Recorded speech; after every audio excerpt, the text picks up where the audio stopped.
ಇವತ್ತೇನಾಯ್ತು ಗೊತ್ತಾ? ನಿಮ್ಮ ದೊಡ್ಡ ಮಗಳಿಗೆ ಹುಡುಗನ್ನ ಬೇರೆಲ್ಲ ಹುಡುಕೋದೇ ಬೇಡ. ಸಾಫ್ಟ್ವೇರ್ ಇಂಜಿನಿಯರು, ತಿಂಗಳಿಗೆ ಲಕ್ಷಗಟ್ಟಲೆ ಸಂಪಾದನೆ ಮಾಡ್ತಾನೆ. ಆದಷ್ಟು ಬೇಗ ಹುಡುಗನ ಮನೆಯವ್ರಿಗೆ ಬರೋದಕ್ಕೆ ಹೇಳಿ. ನಾಳೆನೇ ಬರಕ್ ಹೇಳ್ತೀನಿ, ಮುಗಿಸ್ಬಿಡೋಣ.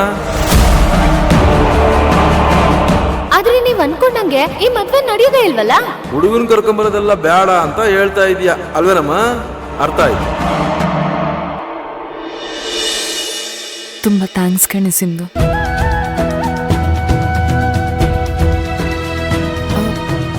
ಅವ್ರು ಮತ್ತೆ ವಾಪಸ್ ಬರಲ್ಲ ತಾನೆ? 100% ಬರಲ್ಲ.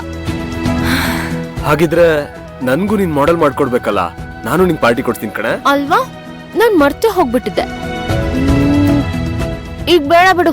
ಯಾಕೆ? ನಾನ್ ನಿನಗ್ ಮಾಡೆಲ್ಲೇ ಮಾಡ್ಕೊಳಲ್ವಲ್ಲ, ಅದಕ್ಕೆ. ಲೇ, ಏನೇ ಹೀಗೆ ಹೇಳ್ತಾ ಇದ್ಯಾ? ಈ ಸರಿ ನಿಜವಾಗ್ಲೂ ಐಸ್ ಕ್ರೀಮ್ ಮಿಸ್ ಮಾಡಲ್ಲ ಕಣೆ, ಪ್ಲೀಸ್ ಮಾಡ್ಕೊಡಲ್ಲ. ಯಾಕೆ ಹಾಗೆ ಹೇಳ್ತೀಯಾ? ಮಾಡ್ಕೊಡೆ.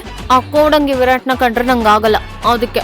ಅವರೇ ನಿನಗ್ ರಕ್ತ ಕೊಟ್ಟು ಕಾಪಾಡಿದ್ದು, ಮರಿಬೇಡ ಅದನ್ನ. ನೀನು ಅಷ್ಟೇ. ಅವ್ನ್ ರಕ್ತನ ವಾಪಸ್ ಕೊಡ್ತೀನಿ ಅಂತ ಕೈ ಕಟ್ ಮಾಡ್ಕೊಳಕ್ ಹೋದಾಗ ಬೇಡ ಅಂದಿದ್ದು ನೀನೆ, ಅದನ್ನು ಮರಿಬೇಡ.